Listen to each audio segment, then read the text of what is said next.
nenfaye gwegamba yatiisizza nnyo abantu ekyo famire yatidde nnyo naye okufa bwe kutyo bwe kuli buli omu alina engeri gy'agendamu toyinza kuwalira n'ebigambo ebyo mwebale nnyo mwebalire ddala okujja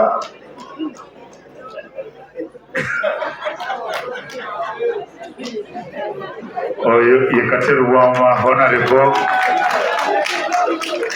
yaddamu okwesimbawo tebamuwa bamugamba nti tetukoledde tekulabye mu makulu Rema n'amakulu gyangu naawe obuze ku bantu bano Ssemakula yatuleese wano ffe Rema n'amakulu mwanyina wuuli agire bbaawe nyina akajanja abantu b'eno akatuula ose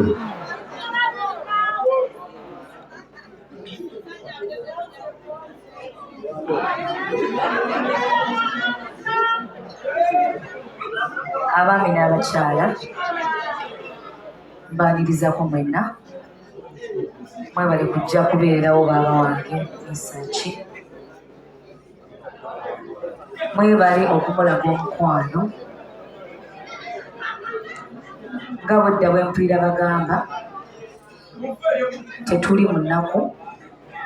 tuli mu celebrating obulamu oba mukadde emyaka 69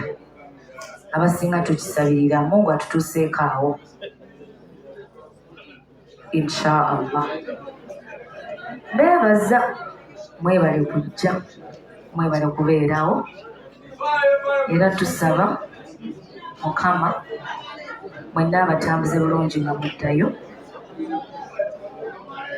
nze nazze n'omwami wange omulungi Mwami Ssemakula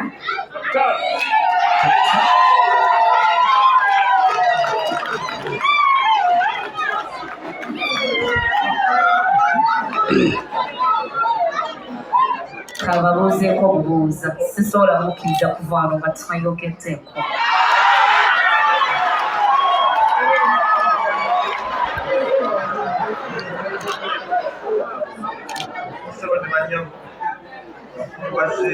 bannaffe bwenna twala okusa kuno okubaaniriza ate nembebaza okwewaayo emujja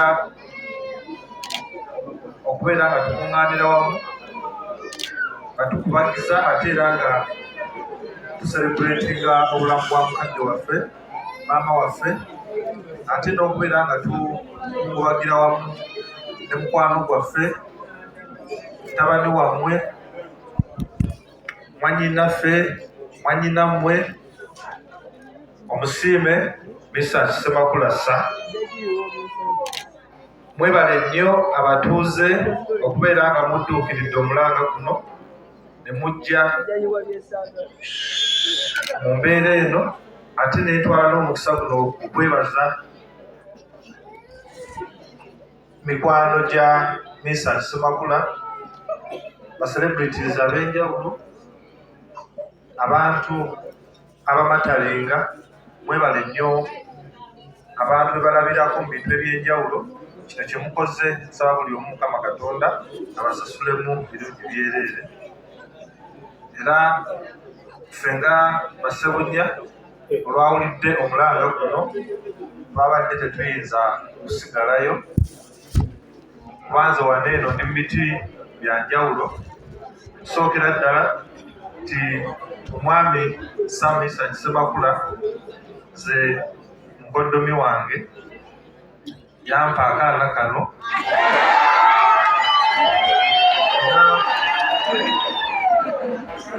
nsuubira sikakutte bubi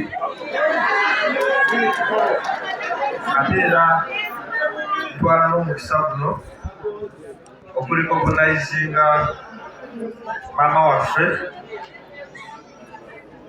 omukyala ffenna bwe tulabiddeko ebintu ebingi eby'enjawulo nga tukula n'okutuluŋŋamya maama nsanyuse nnyo okulaba mbeera nsaba mubeere nga mukubirako obugalo mukyala Halima Namakula ennyo ate weebale okutulungamu byamu byonna tuli basiimu nnyo era tusaba Omukama Katonda akutukuumire mwebale nnyo mwebalire ddala Anko Kato nsanyuse nnyo okulaba tusiimye nnyo obugambo obusemu mwebale nnyo mwebalire ddala ne musisebo nsaba akutiza Katonda tweyanziza basebunya webale kuuma bebiwo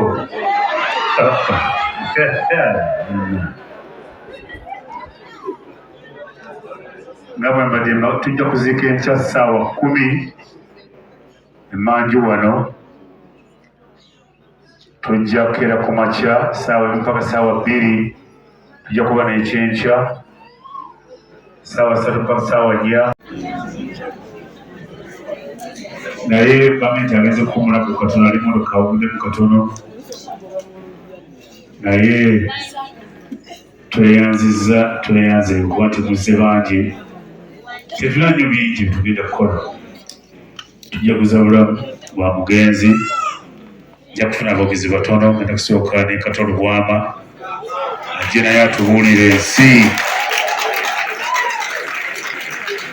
Katolo Bwama atubuulire obulamu ensi nga bwetaamu Nalubega tujja kuba n'okwogera kw'ab'engabi kubanga maama badiigira ngabi ye Nalubega Maria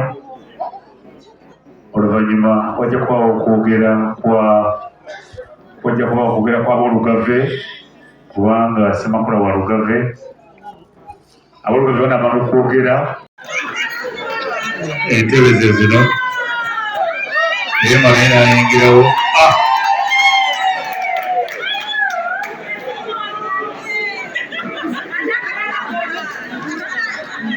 Bannabitone nabo baabana batuuse abalala batuddewa tuli ku lumbe naye olumbe luliko tujaguza bulamu bwa maama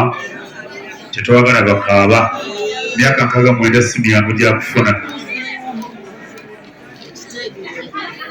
naye wuuna atuuse sise katono nnyo Nandujja naye wuuna atuuse waali kwereka omugalo Nandujja mukadde munnammwe Karo Nantongo Katolo Bwama naye n'ayingirawo Katolo Bwama tuulawo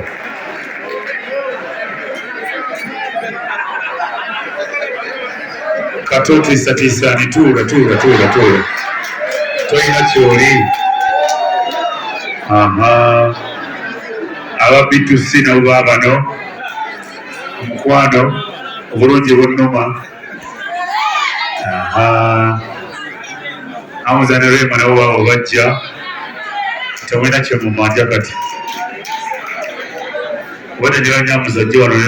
tujaguza bulamu bwa maama tetuli mu myaka 69 egy'obulamu oyina ojjeebaza Katonda nyabasisi tagenda mu maaso abeera mu nsozi